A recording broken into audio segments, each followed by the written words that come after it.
Alexandre Jardin. Bonjour, bonjour. Et merci d'être avec nous ce matin. Vous êtes écrivain, romancier, lauréat du prix Femina pour Le Zèbre, cinéaste. Et vous avez votre dernier livre, c'est Faire lire pour les nuls aux éditions First. Vous avez reçu pour celui-là et vous êtes très engagé sur le sujet des ZFE. Vous avez cofondé ou en tout cas promu le site legueux.fr, c'est bien ça?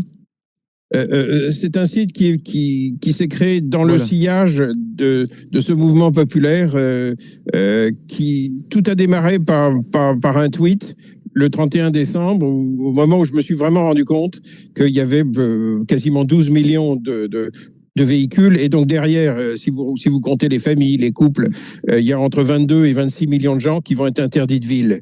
Voilà. Et évidemment, ces millions de véhicules ne sont pas les véhicules des riches. Donc, ça veut dire qu'on a mis en place une ségrégation sociale pure et dure, où tout à coup, le riche a le droit de rentrer dans les villes, le gueux est tenu de rester dehors. Voilà. Alors, qu'est-ce que ça veut dire? On va en parler, mais je vais quand même d'abord saluer Daniel Guichard qui est avec nous également. Oui, bonjour Daniel Guichard. Et vous allez comprendre pourquoi on est tous les deux. Voilà. Et c'est très fort. Bonjour Daniel Guichard. Salut, bonjour. Auteur, compositeur, interprète, producteur, auteur de nombreux titres célèbres, Mon vieux, La tendresse. Et c'est très fort. Voilà, merci beaucoup d'être avec nous tous les deux ce matin parce que ce sont des artistes qui prennent position pour le peuple. Et je vous avoue que je n'en connais pas beaucoup, notamment pendant les élections, qui prennent parti du peuple français. Donc merci. Je redonne la parole à Alexandre Jardin et Daniel Guichard ensuite. Mais ce mouvement a commencé à monter, le hashtag les gueux s'est popularisé et il est apparu comme une sorte d'évidence à chaque fois que les gens sont informés qu'on ne peut pas interdire de ville un tiers de la nation. C'est complètement délirant, mais même économiquement, les infirmières doivent bien aller dans les hôpitaux sont dans les ZFE. Beaucoup d'infirmières vivent en dehors. Tous les travailleurs qui doivent travailler, qui doivent gagner leur vie, quoi. On ne peut pas empêcher les êtres humains de vivre. J'ajoute quand même que la Ligue de défense des conducteurs a estimé qu'un demi-million de Français pourraient pas perdre leur emploi. Un demi-million de salariés pourraient perdre leur emploi simplement à cause de cette mesure. Mais bien plus lorsqu'on additionne tout. Mais ce mouvement monte et j'étais pour mon travail au Québec quand tout à coup, la nuit, je reçois un mail de Daniel Guichard qui propose quelque chose et ça vient de son cœur. C'est un homme de cœur. Or, tout le monde sait bien que la République, les valeurs de la République, c'est l'inclusion de tous. Donc, ça ne m'étonne pas qu'un homme de cœur, tout à coup, m'envoie ce mail. Alors, on va lui donner la parole, et puis après, je lirai ce qu'il m'a envoyé en pleine nuit. C'est un texte bouleversant, c'est un vrai texte, c'est un texte de poète, et qui va nous inviter à un mouvement très concret qui va démarrer samedi prochain. Et ça va marcher. Alors, la parole à Daniel Guichard. Racontez-nous d'où vous est venue cette idée, pourquoi cet élan de cœur?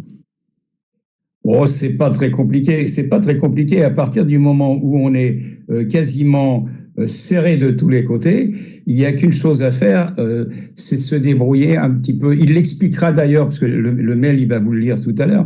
C'est de faire quelque chose qui ressemble. Vous employez le terme de grand mouvement populaire? Non. On fait un truc, on a une petite idée, on va la mettre en pratique, peut-être qu'on va se ramasser, qu'on va prendre une gamelle, mais peut-être que petit à petit, vous allez vous apercevoir qu'en douceur, mine de rien, il y a des choses qui vont être obligées de bouger, obligées, parce qu'on ne peut pas, là pour l'instant on donne des chiffres, c'est 20 millions de personnes concernées, minimum, donc 11 millions de voitures en gros, ça veut dire qu'il y aura entre 500 000 et 800 000 chômeurs en plus, parce qu'il y aura simplement des abrutis, des baltringues dans un endroit qui ont mis sur le papier une idée. Tout ça vient de Bruxelles. C'est Bruxelles qui a donné les consignes, on les met en application, et à partir de là, vous vous démerdez pour pas rentrer dans les villes. Voilà, c'est tout.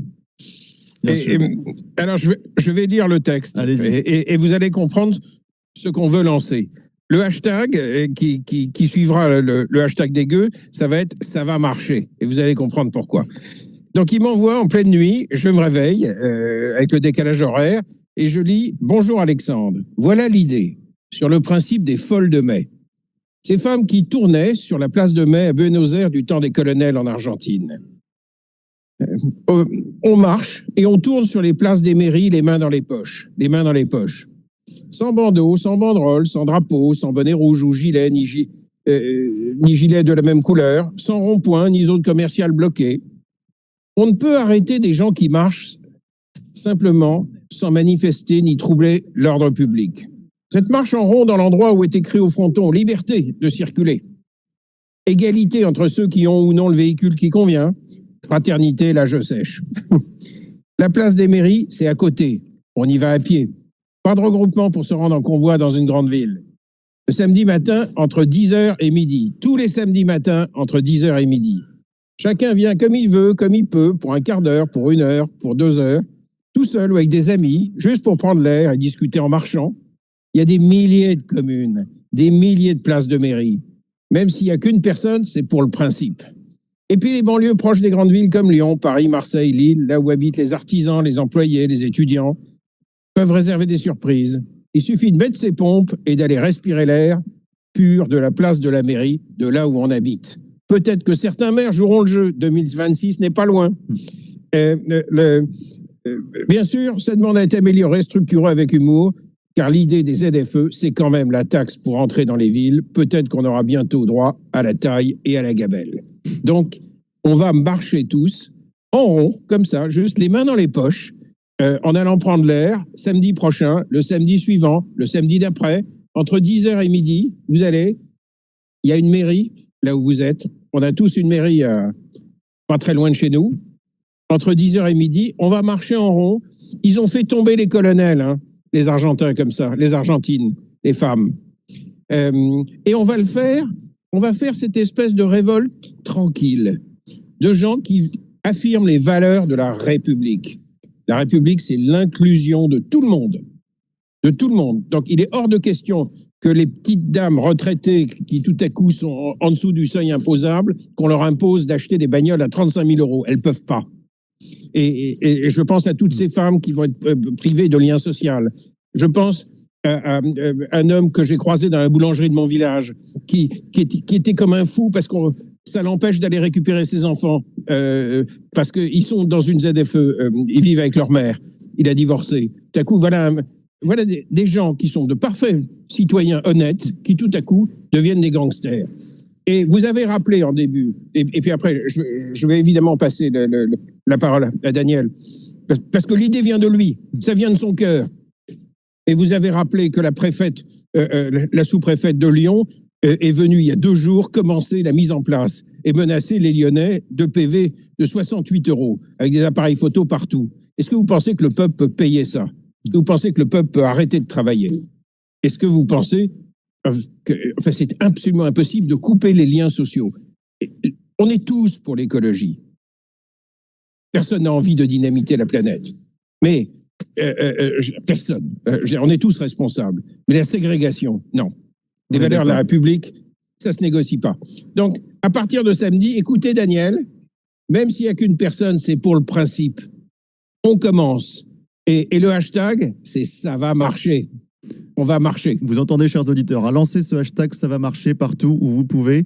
Daniel Guichard, je vais vous redonner la parole, mais je veux d'abord vous dire que c'est un mouvement qui peut vraiment prendre de l'importance, parce que c'est un mouvement qui, bien qu'il se cristallise sur la question des ZFE, comme les Gilets jaunes, peut finalement répondre à une demande de lien du peuple français aussi, puisqu'on voit tous ces gens aussi qui sont isolés, surtout depuis la crise du Covid.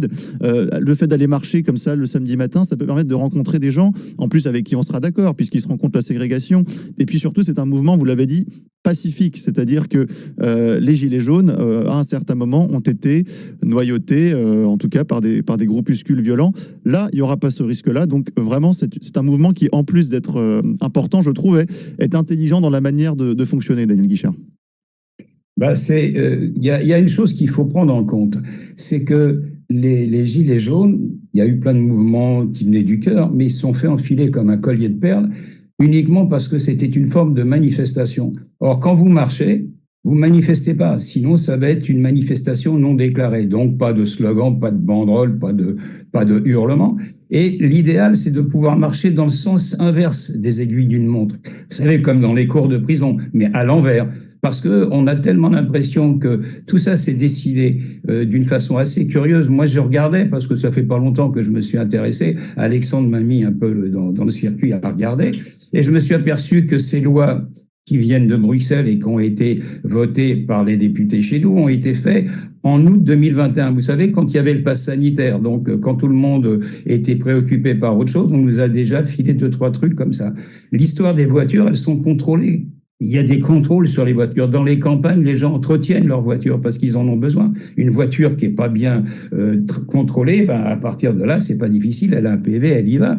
Là, il y a une histoire un peu malsaine de gens qui se pensent supérieurs aux autres et qui prennent des décisions un peu curieuses.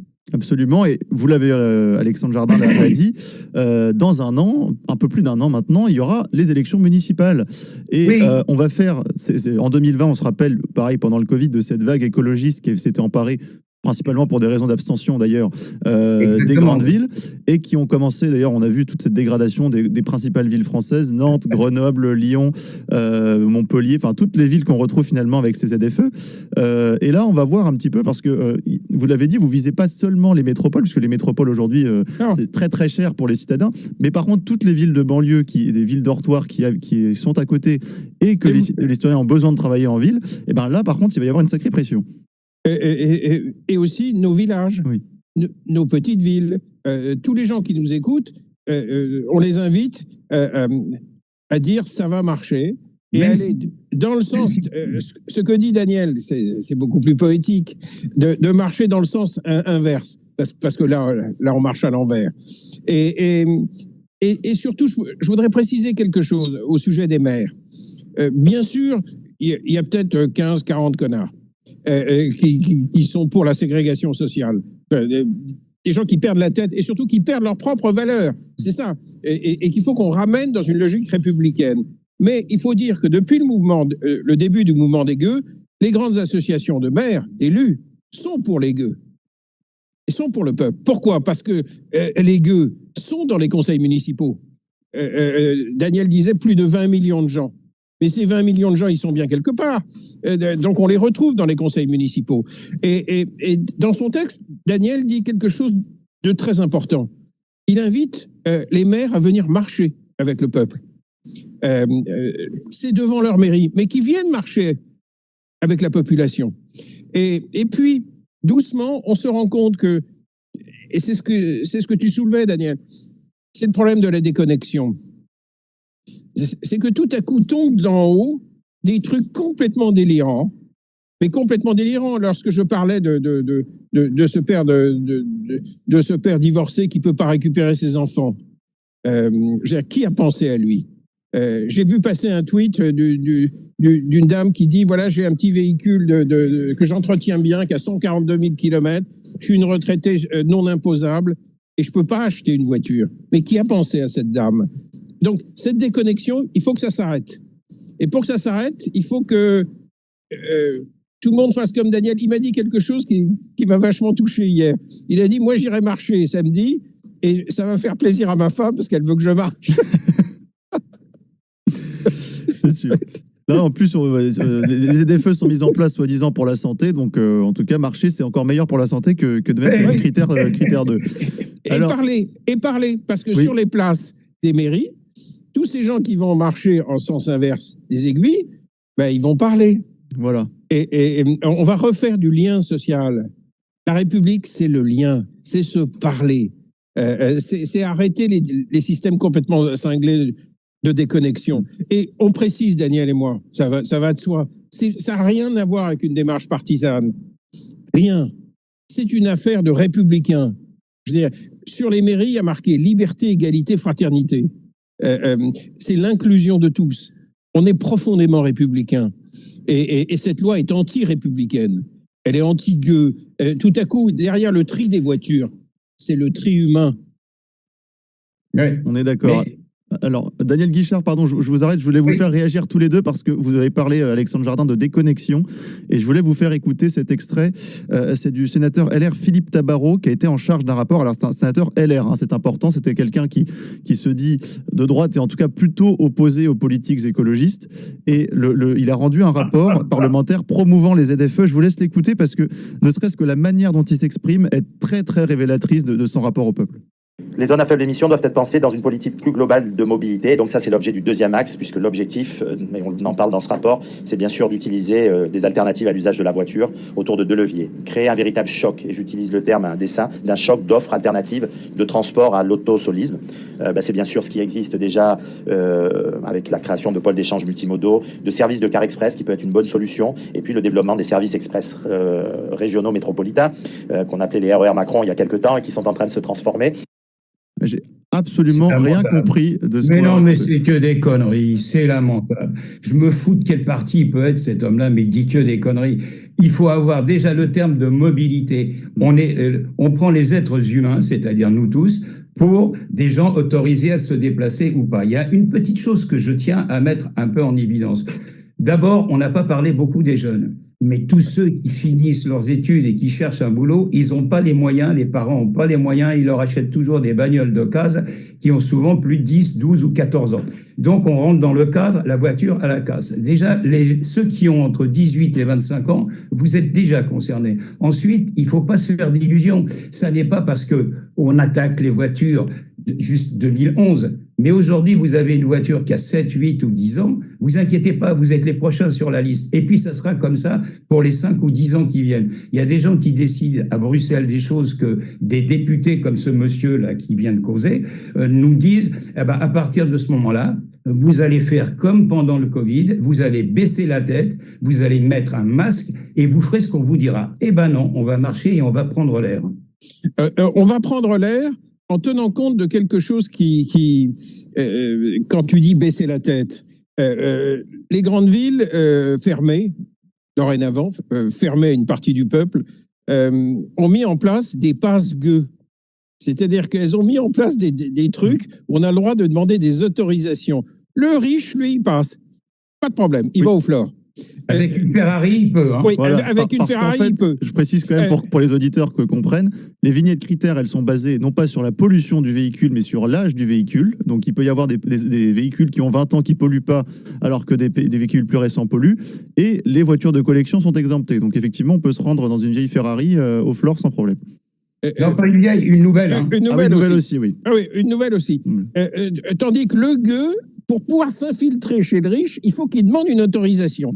Et si, par exemple, il habite dans le Nord et que sa grand-mère est à Toulon, pour traverser la France, il va falloir qu'il demande des autorisations pour toutes les ZFE qu'il va traverser. Vous imaginez?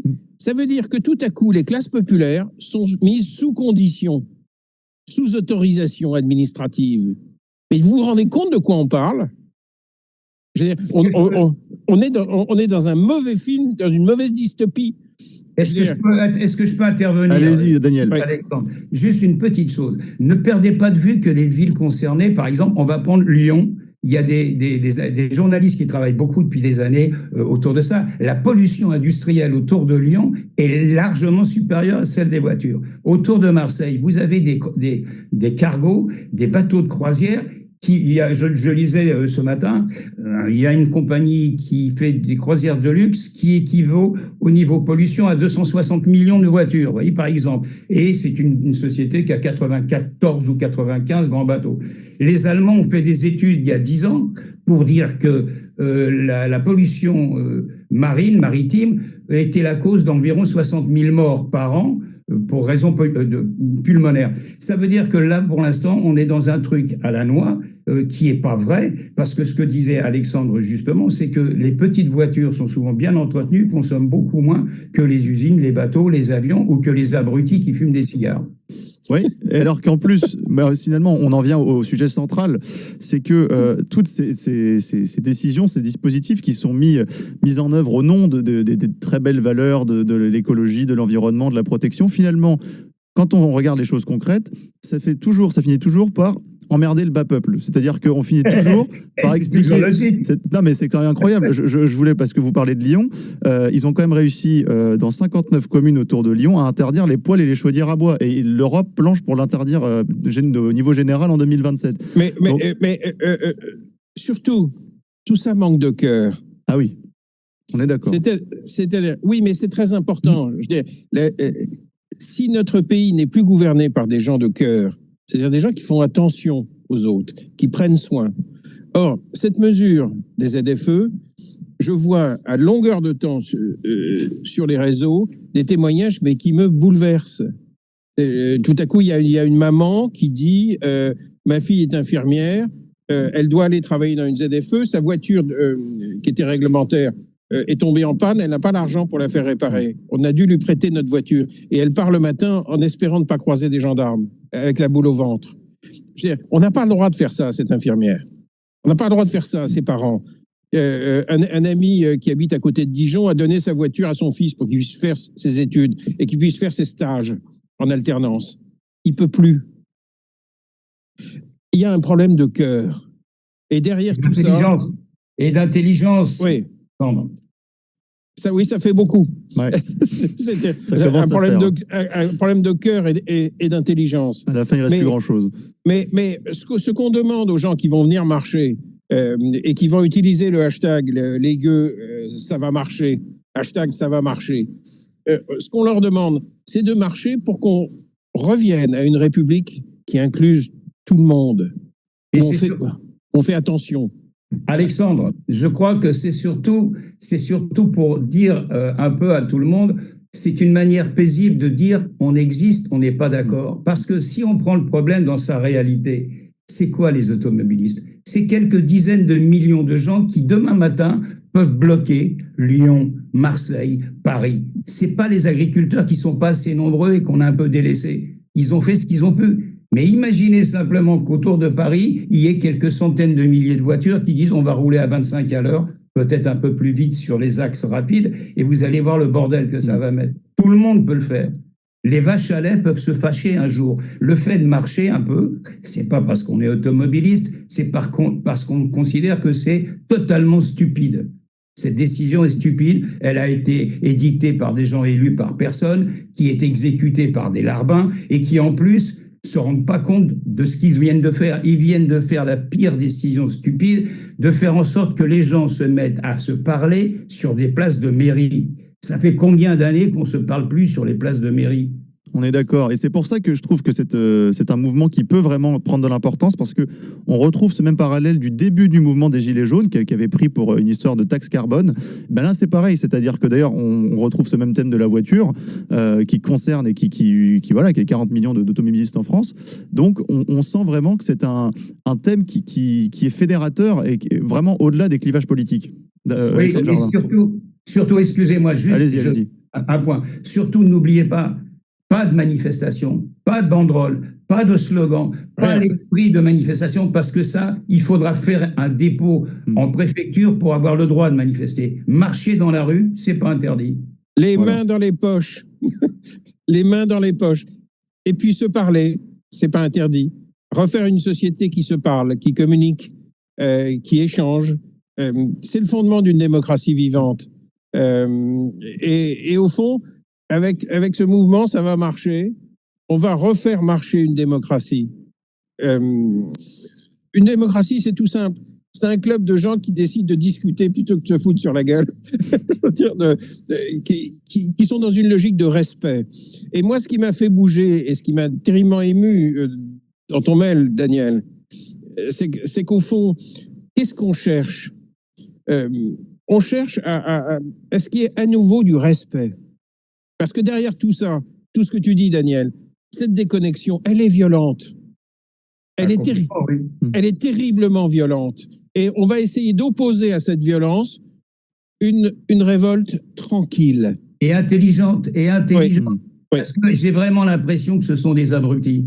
Oui. Et d'ailleurs, je précise quand même qu'au niveau politique, au niveau des partis politiques, très très peu de partis ont fait il y en a aucun. Alors, il y en a pas. Il y a quand même le Rassemblement national qui a fait une petite action assez modeste. Mais Valentin, on est d'accord que par rapport à la violence de la symbolique, c'est pas grand-chose. Hein. Mais oui, Valentin, excusez-moi de vous interrompre. Je vous en prie. Mais l'homme politique, on ne va pas dire son parti, parce que ses potes doivent avoir honte. Il a un chauffeur. Le problème de la bagnole, il ne sait pas ce que c'est. Et je suppose que ses revenus lui permettent d'avoir une voiture qui a 2 ou 3 ans, c'est tout. Donc, on parle de choses sérieuses. Être intelligent, ce n'est pas à la portée de tout le monde. Les gens simples sont intelligents. On appelle ça le bon sens populaire. On est bien d'accord. Alexandre Jardin. Mais maintenant, il faut agir. Il y a eu à peu près un mois et demi de montée de la prise de conscience, mais il faut agir aussi parce que pourquoi est-ce qu'on ne voit pas les politiques à la télé? À chaque fois que je me suis retrouvé sur une chaîne de télé, j'étais sur M6, lancé un appel aux 42 maires des ZFE en postant des lettres, aucun n'a répondu. Je veux dire, que disent les chaînes de télé, les rédacteurs en chef? Ils me disent tous, mais on les invite, ils refusent. La maire de Paris refuse, le maire de Lyon refuse, tous ces maires écolos refusent. Tous ceux qui ont été responsables du vote de ces lois, tous les chefs de groupe, l'ancien Premier ministre, le maire du Havre qui a fait voter la première loi en 2019, ils refusent de venir parler de ça. C'est pour ça que vous n'en entendez pas parler. Alors, puisqu'ils ne veulent pas en parler, ben on va marcher. On va parler pour eux. Ouais, on va parler pour eux. Mais c'est la vraie raison pour laquelle ça ne fait pas la une des 20 heures. Parce que les politiques, pour l'instant, ne veulent pas. Parce qu'ils ont fait une connerie.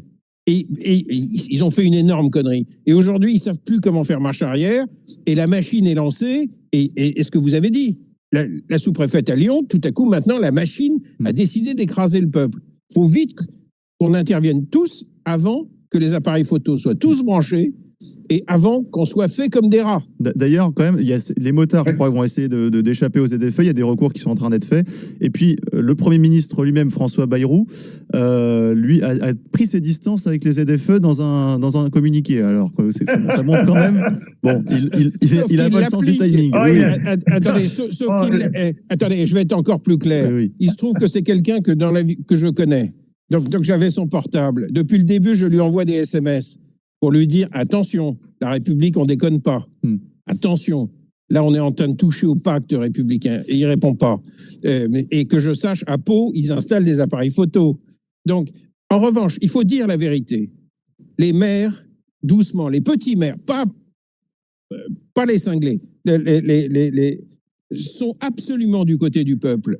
J'ai fait des émissions avec le président de l'Association des maires de France, David Lisnard. Pourquoi? Parce qu'il sait très bien que la base des maires, mais 95% des maires ne veulent pas de ce truc, parce qu'ils ne veulent pas qu'on empêche leurs gens d'accéder aux villes. Ils le savent bien. De vivre, mais de vivre, tout simplement. Oui, de vivre. Donc, ce mouvement des gueux qui vont marcher... On sera peut-être 12, hein. Au début, on va être 12. Mais samedi, oui. on sera 12. C'est comme les Gilets jaunes. Mais doucement. Voilà. On lance ça. Mais ça va dépendre des gens qui nous écoutent. Est-ce qu'ils vont marcher ou est-ce qu'ils se couchent? Et c'est pour ça qu'on vous remercie de faire cet appel, en tout cas sur Toxa en exclusivité, parce que voilà, vous avez eu d'autres propositions de médias et vous nous avez choisi. Et je pense que vous faites une bonne chose, parce que vraiment, pour le coup, on a des auditeurs qui viennent de partout en France. On a une très grande disparité d'auditeurs. Donc, ils peuvent vraiment lancer la chose. Vraiment, chers auditeurs, je vous invite à contacter les gens que vous connaissez dans votre village. Partagez à fond, parce que c'est un mouvement qui peut prendre de l'ampleur. Et je voudrais qu'on remercie tous celui qui a eu l'idée, voilà, qui est Daniel, qui me l'envoie dans une nuit où il y a eu une tempête de neige au Canada. Je lis ça et je me suis dit, putain, on reste un grand pays avec des poètes. Pour finir, quand même, je voulais vous poser la question à tous les deux, parce qu'on a beaucoup parlé des politiques qui ne s'emparent pas de l'affaire. On pourrait aussi parler des artistes. Et justement, on voit beaucoup d'artistes s'indigner, notamment pendant l'entre-deux tours de l'élection présidentielle, quand le Rassemblement national est au second tour, ou quand il y a des questions d'écologie, on parle de Marion Cotillard, tout ça. Comment vous expliquez que les artistes, il y a si peu d'artistes qui prennent le parti du bon sens populaire et du peuple? Daniel Guichard et puis ensuite Alexandre Jardin pour finir. Je crois pas que je vais jeter des cailloux à mes camarades, parce qu'ils sont probablement beaucoup d'entre eux dans un monde compliqué, agréable. Ils n'ont pas le contact direct avec la réalité de tous les jours. Je leur en veux pas. Mais peut-être que quand on les informe, certains d'entre eux vont se dire « Ah oui, mais bien sûr, mais c'est vrai ». Bon, on espère. J'ai pas de jugement négatif, parce que c'est comme ça. Oui. À la limite, c'est facile de balancer des cailloux sur la tronche des autres. Moi, je le fais pas, même si on m'en fiche sur des décisions comme celle-là. Il faut être un peu en contact avec ce qui se passe dans la vie de tous les jours. Moi, je pense que tout le monde va venir et qu'au bout d'un moment, tout le monde va marcher. Parce que j'en parle autour de moi à des amis écrivains, et dès que les gens tiltent, dès qu'ils comprennent que la ségrégation, c'est pas possible en France. Mais tout le monde dit, mais évidemment. Donc moi, je pense que tout le monde va suivre. Bon. Valentin, si je peux me permettre, Allez-y. je vais me permettre juste une chose, je vais me répéter encore un petit peu. Ne croyez pas que parce qu'une certaine catégorie de gens est concernée par ça, vous ne le serez pas demain matin. Vous inquiétez pas, ils ont pris l'expérience avec le Covid et ils vont faire tout ce qu'ils peuvent pour, morceau par morceau, faire en sorte que les gueux d'hier, ça sera nous demain. On est d'accord, c'est prévu dans la loi d'ailleurs d'interdire progressivement les vignettes critères 2. Évidemment. Encore trop polluants. Et on rappelle quand même que ces vignettes critères n'ont rien à voir avec la pollution. Donc c'est uniquement un outil de ségrégation sociale parce que l'argument avancé c'est l'écologie, mais il n'y a rien d'écologique dans la vignette critère. C'est une indication d'âge du véhicule. Bon, voilà. Alors on rappelle encore une fois pour nos auditeurs, d'abord sur les réseaux sociaux, lancez le hashtag ça va marcher toute la semaine, vous en parlez autour de vous, chez les gens que vous connaissez.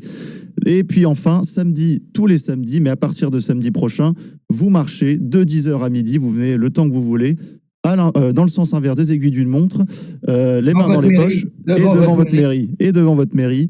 Et voilà, et on va mettre la pression à ces maires qui ont un an avant les prochaines élections municipales. Et donc, je pense que ça va leur faire il y a beaucoup de maires qui pensent, ce que disait Alexandre tout à l'heure est très juste, il y a beaucoup de maires qui pensent que c'est une grosse connerie. On est d'accord. Alors, merci beaucoup à vous deux pour parce que vous avez quand même une aura et quelque chose qui... C'est important que des artistes, je le répète, prennent le parti du peuple aujourd'hui. On en a tant besoin. Et donc, merci d'avoir lancé ce mouvement sur Tocsin. Au revoir, Valentin. C'est la fin de cette émission. Je suis en train de repérer... Ah voilà. Merci à tous pour cette émission.